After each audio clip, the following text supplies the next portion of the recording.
Ang request po kasi niya is samahan si Attorney Zulaika sa loob ng detention. Eh, hindi naman po natin papayagan kasi hindi naman po siya detainee at saka sa totoo lang siyempre medyo high profile po 'to, eh. It will require so much security.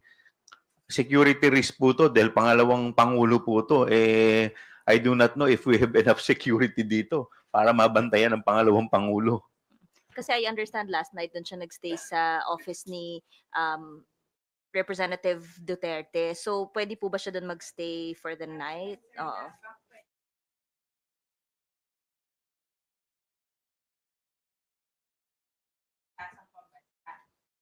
Ah, yes.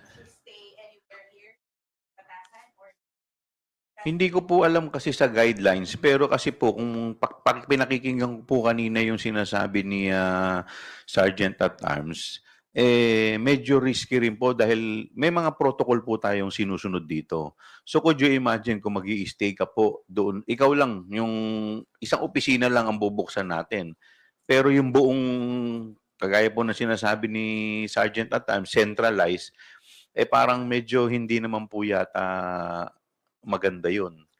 So, sa akin naman po, wala naman pong masama kung umuwi at pagkatapos the following day, pupuwede naman pong bumalik. Welcome naman po. Yun naman po talaga yung, maski naman po yung mga lawyers ni VP, eh, i-a-allow din po natin sa mga gano'ng klaseng arrangement. So, until what time po pwede Representative Chua or Sir Taas, kung hanggang anong oras po pwede si VP Duterte dito today? And sa weekends po, ano yung schedule ng visit na ipapayagan po natin? Hindi lang po kay ating pangalawang pangulo, sa lahat po ng bibisita sa ating mga nakadetain. Ang policy po natin is pag merong session, inaalaw ho natin hanggang alas 7 ng gabi.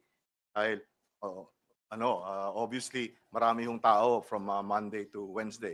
However, pag po Thursday hanggang weekend, subject po sa approval ng committee na may hold po dun sa ano. So, pwede ho nating i-allow hanggang 7 din ng gabi. Dahil anything beyond that, overtime na nga po, tama po si Chairman Chua, napakarami yung security yung kailangan nating i-devote doon sa isang bisita lamang.